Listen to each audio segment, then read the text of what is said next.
I'd like to now welcome Lee Gray, Business Development Manager of Rubicon Bridge, to the stage.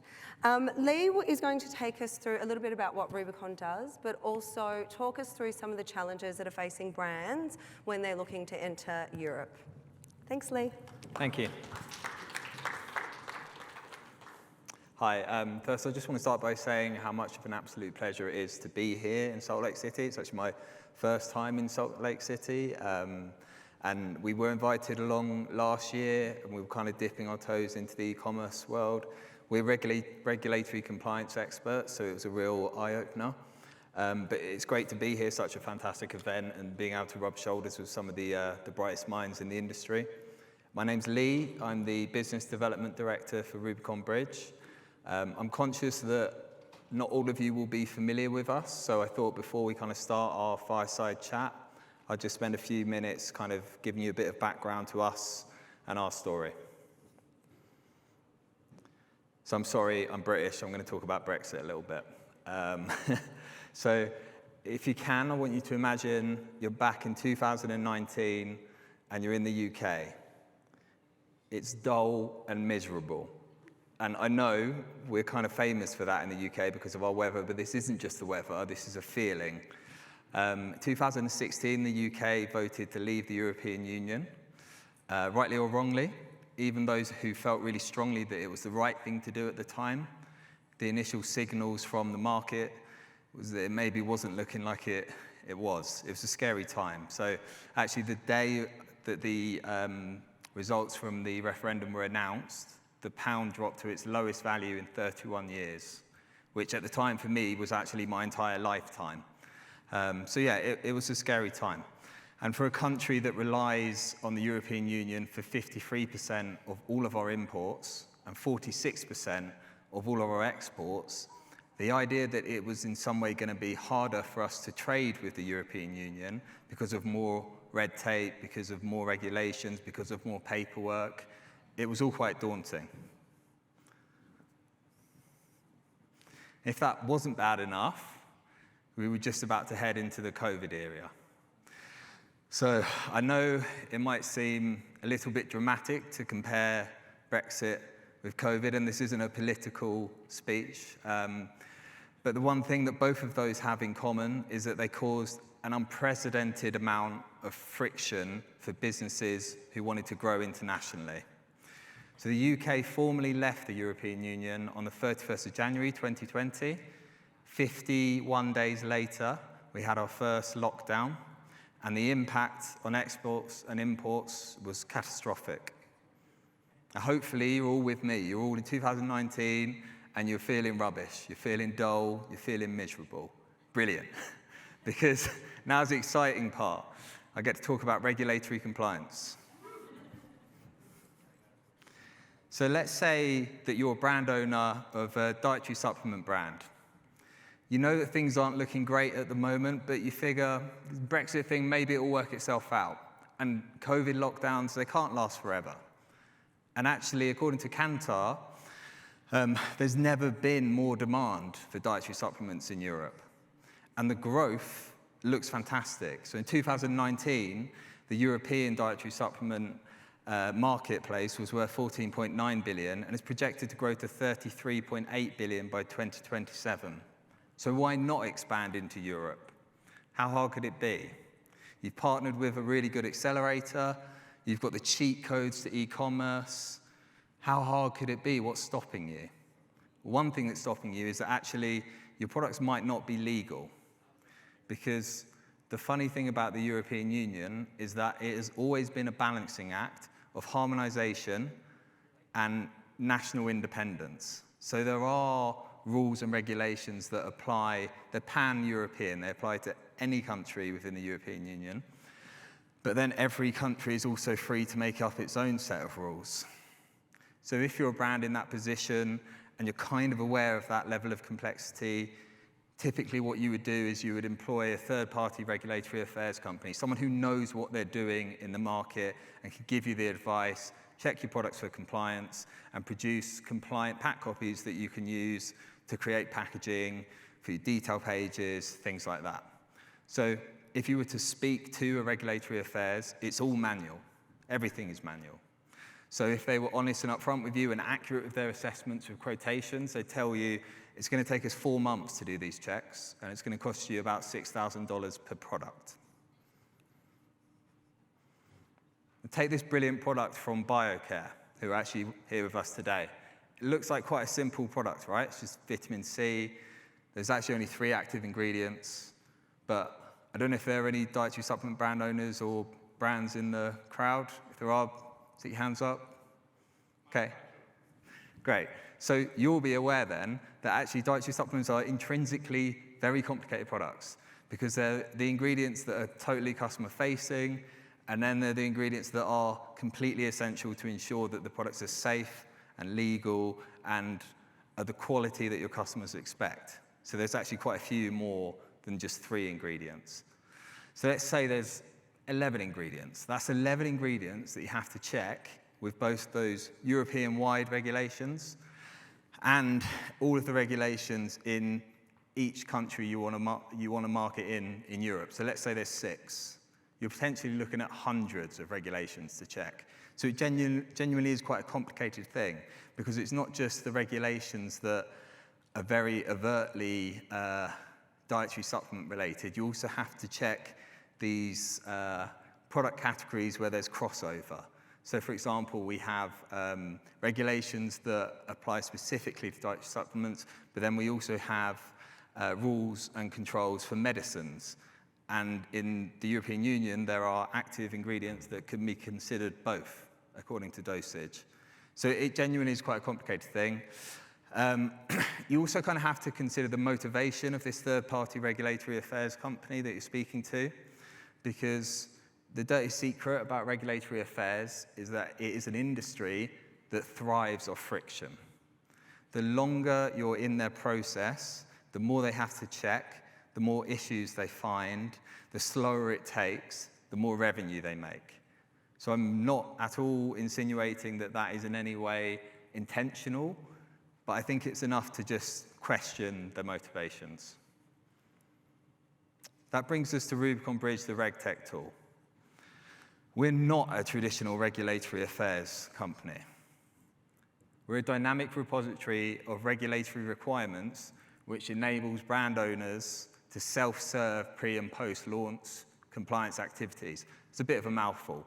What that means is that if you're a brand and you want to launch in Europe, you can input your product formulations and instantly check them for compliance in the marketplaces and countries that you want to launch the products in instantly. And you can also produce fully compliant translated international pack copies, which means that you can actually go to market with 1 product and 1 label that you can sell in 6, 8, 9 different European countries. I'm not just going to stand here and say that and make these bold claims. I'm actually going to show you. It's time to realize your potential. It's time for internationalization. It's time for Rubicon Bridge, the RegTech. I am going to show you.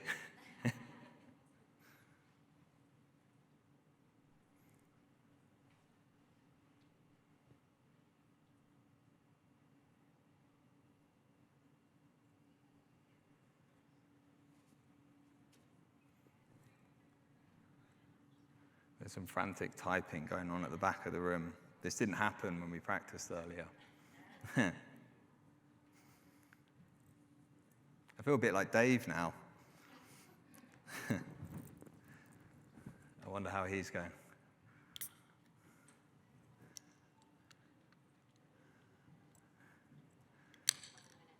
A couple of minutes.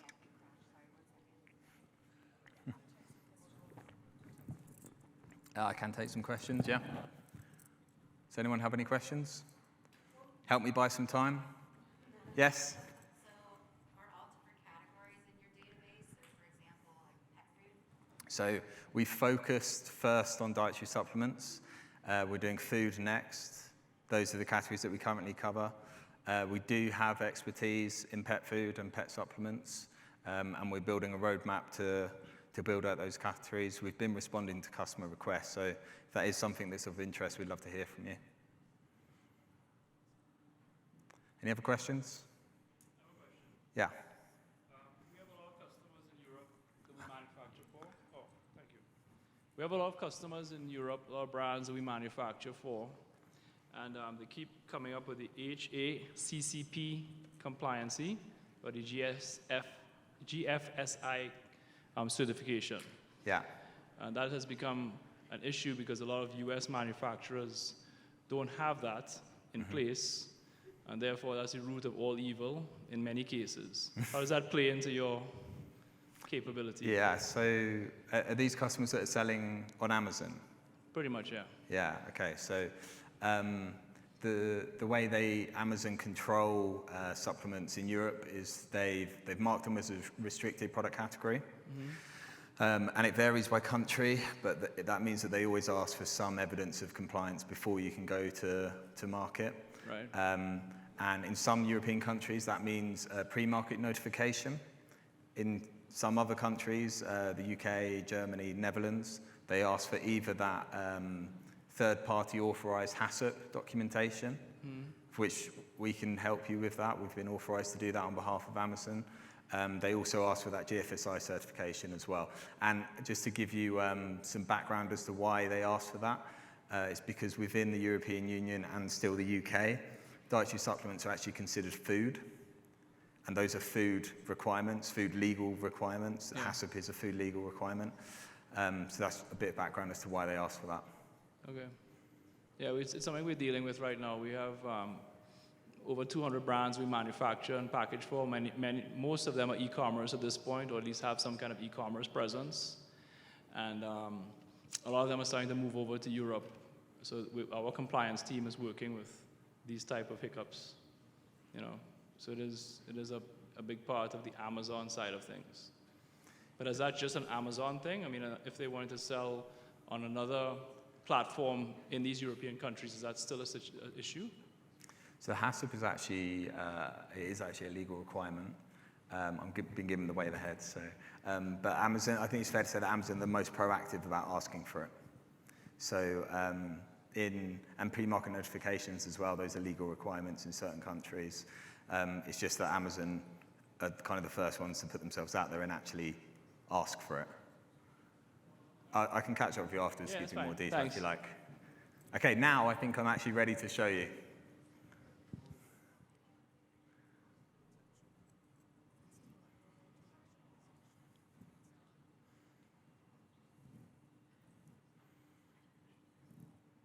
That'd be a good video, right? I've got a fun story to tell you after we finally see the video that we're really building the suspense for. I'm looking at them, they're looking at me. I don't know what's going on.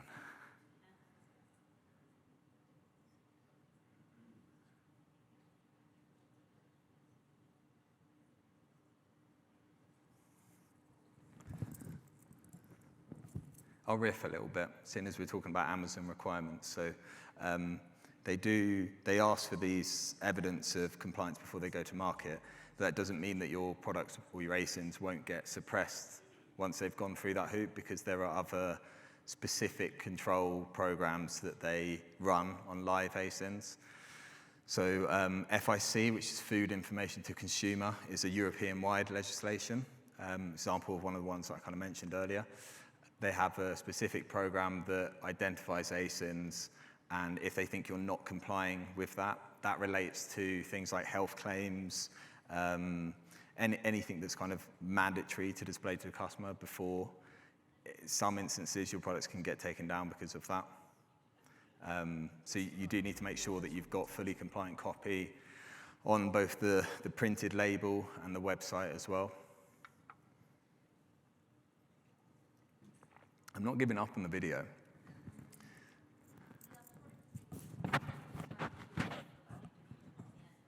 Yeah, we can do that. Do we still need a few minutes? Okay. Okay, we're improvising. So I'm going to invite Lara from Pattern to join us. She's moderating our fireside chat. Emma, the MD of BioCare, and John, the CTO for Rubicon Bridge.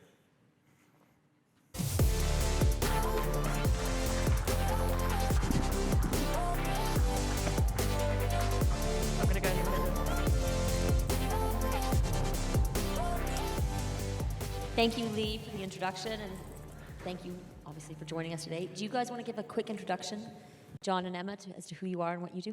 Thank you. Well, good afternoon, everybody. My name's John Connolly. I'm the CTO of Rubicon. Hi, Emma Ellis, Managing Director of BioCare. So you saw our sort of products featured earlier. Great. Emma, do you want to tell us a little bit about what BioCare does and how you work with Rubicon? Yep. So we're a UK brand. We've been around for 35 years this year, actually. So we celebrate our anniversary this year. And we have a very extensive range of sort of premium food supplements. So they're high quality, highly effective, and very broad range of about 180 different formulations. So quite a lot of complexity involved in sort of managing that range. And for us, exports is a really key part of our business and international sales and growth. It's our sort of biggest growing category of customers at the moment, and it accounts for about 30% of our sales currently. And we export to about 30 different countries, which is quite complex and quite challenging. So we're still quite a small brand and business, about 50 staff. And that's where we've had quite a strategic partnership with Rubicon for over 8 years now. So their expertise, their knowledge, their guidance at helping us drive that international growth has been really key to helping develop and manage our range, ensuring that compliance and some of the stuff that Lee was talking about, the labels, our website, our marketing materials. So yeah, it's a really important part of our business. Sounds it. It's great. And Lee, do you want to tell us a little bit about why regulatory compliance is so difficult in Europe, or is seemingly difficult in Europe? Yeah, so I think from a US brand perspective, we kind of touched on it a little bit before, but I think the fact that first and foremost we do treat the products as food and food supplements adds kind of a layer of complexity, because some of the requirements they don't match with requirements in the US. So kind of going into it, not knowing that, you can be on the back foot. And then just the fact that we've got all of this variation between the different countries, the fact that we speak different languages as well, and that each country has so many different regulations that can apply to these products really does make it quite tricky. Just to give you an example, I always say that we produce a translated international pack copy, but it's kind of a lie, because actually the only things that are really translated are like marketing things like brand names and stuff like that. Everything else, if you're translating it, you're doing it wrong, because you can't just do it in English and then translate it and it's going to be right. And a main reason for that is that each country will have its own set of mandatory fields. So things like warning statements, there might be 5 in Italy and there might just be 2 in the UK. And if you don't know that going into it, it can make things very complicated. And it's interesting, we see this on the e-commerce side as well. I think there can be a kind of assumption that Europe is one country almost, rather than understanding that there's 27 different countries and they each have different rules, different regulations. You know, there's benefits to cross-border trade, but actually at the regulatory standpoint, it is quite complex to understand all the nuance of detail within those regulations. Yeah, and it's been a point of contention, I think, for almost everyone in the European Union and the UK for quite some time, because of the complexity. It's that balance of kind of national freedom and the idea of harmonisation. And there are some incredibly hardworking people within the EU that are really, really pushing for it. One key thing is, I think you'd probably just call them like maximum dosages over here. We would call them tolerable upper levels, but the maximum amount of nutrients that you can have in a product. There are actually European-wide rules for that, but some countries have introduced their own rules as well.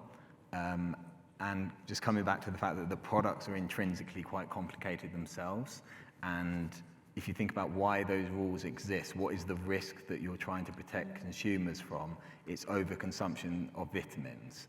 And the risk of that does actually vary by country. So there is some science to it, because, for example, Italians and Spanish, they do typically have a much healthier diet than us Brits.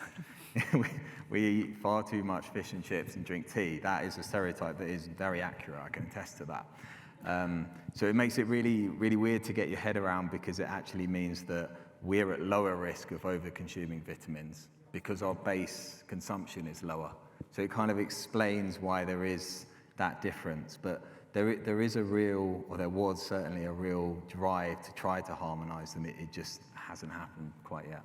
Well, that's so interesting. That makes so much sense. You know, like vitamin D in Sweden, I know they have to take it as supplements because they don't always have sun, so that makes sense, Yeah. whereas vitamin D in another country might differ. Yeah, well, just like vitamin D is an amazing example, because in the UK, obviously we don't get sunlight. we very rarely see it.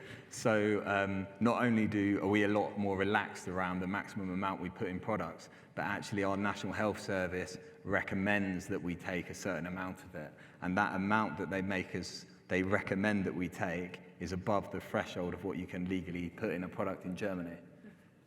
So yeah, it is quite complicated. And that kind of leads us nicely into the next question, which is, can you tell us a little bit about breaking down the technology, how your technology works for Europe, and how it processes some of these regulatory, or makes it easier for the regulatory side of things? Sure. So Rubicon Bridge is a sister company of a company called Rubicon Technical, who have been in the industry for decades. They've built a sterling reputation helping top brands navigate this complexity. And so the way our technology works is we, as in our people, know where to go to find these regulations. And what's really important is we know what to do with that information. So we know how to convert that into zeros and ones, putting it simply. So when we onboard a new product category, they're horrible meetings to be in because they're just incredibly complicated and you just want to blow your brains out. But it's the union of these two very different subject matter experts. So on the one hand, we've got our regulatory compliance experts, and on the other hand, we've got our developers, our tech team. And we have to find a way of communicating what needs to happen with which ingredient and where to find that information, so that if there's a change, we link it via an API and we know about it and we can notify our brands.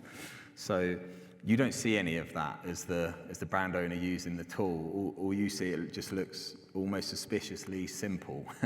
So you're literally just telling us what is in your product, and then it will automatically check it against every regulation that could possibly be applied to every ingredient that's in that product for every marketplace that you want to do.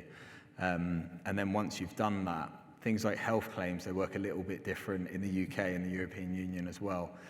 Very different to how they work in America, actually, because everything has to be pre-authorized, and there are conditions for use for each health claim as well. So you have to have X amount of X nutrient to make Y health claim. So that is completely programmable. So the way we do it is once we've checked that formulation, at the same time as checking it for compliance, we're also checking it for the claims that you can make on pack and communicate to your customers. And then it's just as simple as running through and clicking the ones, ticking the boxes and the claims you want to make. And then we're generating this international pack copy, which it depends on what the brand owner is going to do with it and how they're going to do that. So pack labeling is really simple to understand.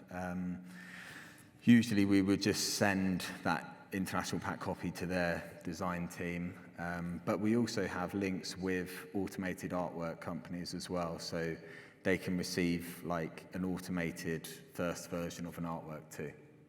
So it just removes all of the headaches, all of the complexities. You can fumble your way through with very limited, if no regulatory experience in Europe, and you'll be able to get through, do the compliance check, produce a compliant copy. Wow. So I think, John, I have a question for you, and maybe there's crossover here, but how easy is the software to use? It's fantastically easy. So guess there's a couple of different ways in which you interact with the software. The first is through a really simple, really clean kind of web-based interface, which is designed so anybody could use it. So, whilst I'm not a regulatory scientist and don't understand the science behind it, it's really easy for anybody to go through and use. You go through, you log on once you've got your account. There are little tooltips to help you do kind of and understand how to navigate through the app. But it comes through in really simple ways, in really clear ways of whether your product is compliant and whether it's not, any additional notes. If you do get stuck with that, there's a fantastic service desk team that we've built over in Central Europe that can help unpick any particular challenges that you might have or any areas with that. And as well as Lee said earlier, it's backed up by a team of regulatory scientists over in the UK. So that's the way you'd interact with it through a web page. But then we've got a full API service. So if you've got a particular system that you would like this to integrate to, a particular marketplace you'd like it to integrate into, then the product is able to do that through our system. Yeah. So let's say I'm a brand, I have 50 products, I can upload them, and how quickly will I know which ones I can bring in, can't bring in, and might need to change?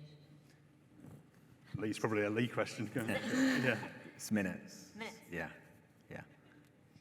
And John, can you tell us a little bit about how you've helped to build scale into Rubicon? Is there a difference between a small business and enterprise level business, and how you've helped to kind of drive some of that? Well, scale is really important to build in right from the word go. So I guess if you within a large organisation, you might have your own kind of regulatory compliance department. They may have manual ways of doing this. But as we've seen over the course of these last couple of days, there are loads and loads of new market entrances. And so what we wanted to do was to build a software platform that wasn't to be used by just a small number of people putting large volumes of product through, but was to be able to be used by thousands and thousands of people all around the world to test their particular products for compliance. And so we built scale in right from the word go to be able to cope with all those sorts of things. We did that, so we're partnered with AWS, so we've used AWS best practices and built that into it. But then we've also built a team in the UK, we've built a team over in Central Europe as well, who can kind of build the support and scale into the platform as well. And plus 25 countries in Europe, at least, how do you keep up to date with all of the regulatory changes that happen within each of these markets? Well, I guess there's two ways in which we keep up to date. So the first of that is we have a team of people doing horizon scanning for compliance, so any particular changes to that. What we've also got is a radar system or a notification system. So if there are any changes in there, that you get a notification through your account that there's been a particular change. And again, there's a team of people on hand to help with that. So that's from the sort of the regulatory side of things, but then the ability to keep up to date with the technology. We have a team of people, and AI is clearly a big theme of this conference and things we've heard. So we've got a team of people looking at that particular area at the moment, trying to understand what that technology means to us in the future. We were hearing, I think, yesterday about the 99% of people for which AI is going to be sort of going to help them operate in a particular way, but we're in the 1% where that kind of 1% is really significant in terms of the kind of the impact as to whether or not the result of that AI application is right or wrong. And so whilst it may help in certain parts of the business, we've got a team of people to train up that rule. So you never have to completely rely on the AI. You've got a team of scientists who have built in the kind of compliance into this. And so things like that help us to keep up to date with the technology as well. And so that's great. So basically, if you're registered with your software, the change happens, they get push notifications or they get told that there's a change that's occurred and that they have to potentially look at their catalog. Yeah. So it's as easy as that. As easy as that. That's great. And Emma, from the brand side, how do you approach some of the control and the pain points in Europe? I think there's a couple of key things. Firstly, I think it's knowledge and understanding. So it's knowing that market. For us, as I described earlier, with 180 different formulations, we've got to try and understand which of those products might work in that market. And I think, starting with that regulatory understanding is key. From that, we can then be clear on what our strategy and our business plan is in that market, what our objectives are, make sure that's aligned with the brand values. So even though we might have a condensed range of, say, 50 products that's relevant for that country and that market, we're then really clear on that. We've got a really clear strategy. And it's not about rushing that. I think that's getting that right.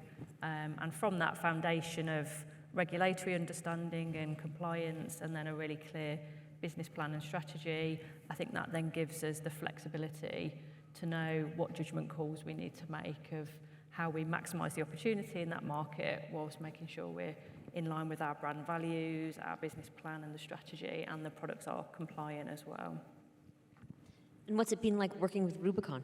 You know, how easy was the onboarding process? Do you think they've really helped you to scale? How's that? Yeah, I mean, yeah, that's why we've been partners for 8 years. It's been, yeah, really successful for us. Yeah, very, very supportive relationship both ways in terms of what we're trying to do as a brand and where we want to grow and develop. And yeah, that backup and support of sort of regulatory expertise and compliance.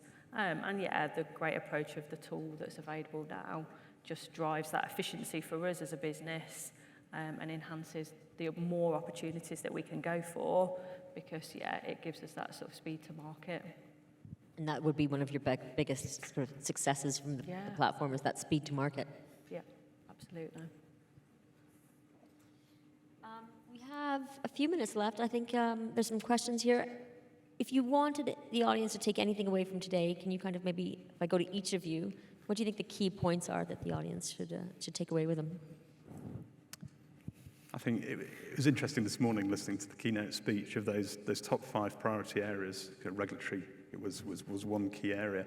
And I think, you know, one of the key areas is if you're recognizing that's an important thing, come along and speak to us. We've got a fantastic platform that will help you kind of reach new markets quicker and help you go to market quicker. And you know, we'd love to speak to you about that one of those top 5 areas we can help you with.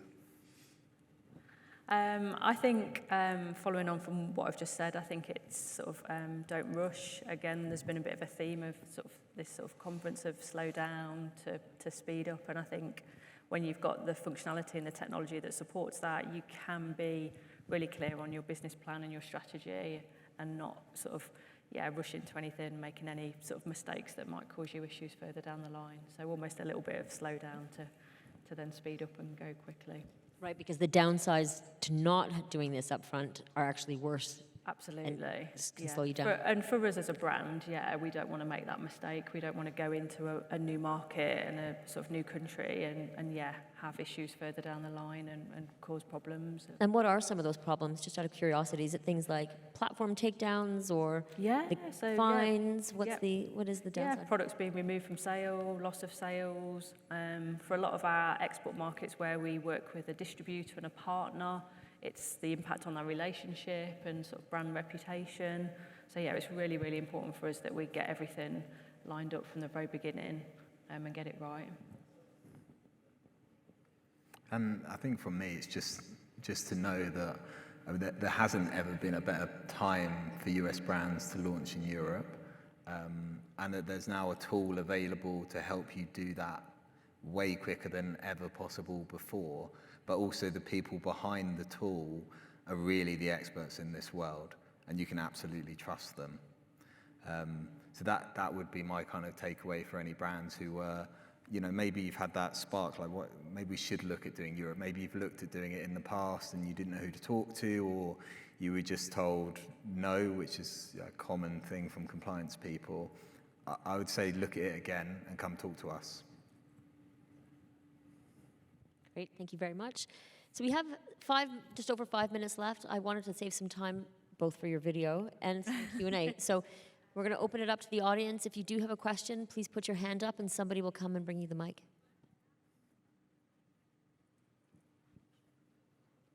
No questions? We did have some before. Okay, well, so Leah, I might hand back to you. If the video is ready, it is ready. Okay, can I tee it up again before we go? Cool, okay. So what I just said before we tried to play the video the first time was that if you wanted to launch a product in 6 European marketplaces, you were looking at around 6K and a lead time of about 4 months just to check it for compliance and produce that compliant international pack copy. That's 4 months. Now we're going to show you our process. It's time to realize your potential. It's time for internationalization. It's time for Rubicon Bridge, the reg tech tool. Accelerate your growth across the pond and into Europe today. Say goodbye to regulatory friction and endless e-commerce suppressions. Say hello to a simple regulatory solution.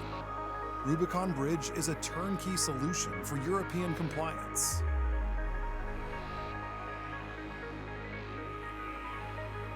You can upload hundreds of products in seconds.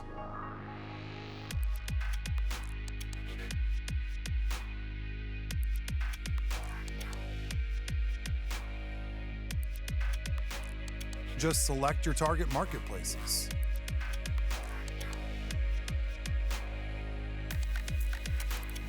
Review your product formulation.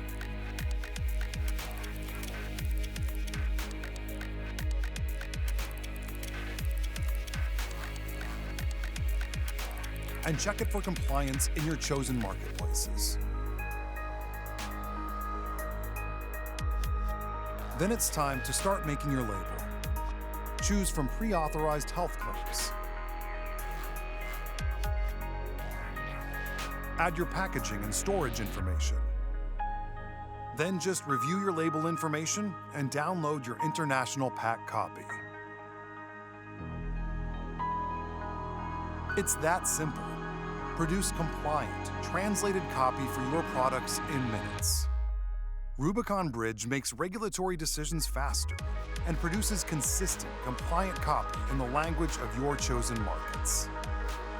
Come find us today or visit rubiconbridge.com to find out more.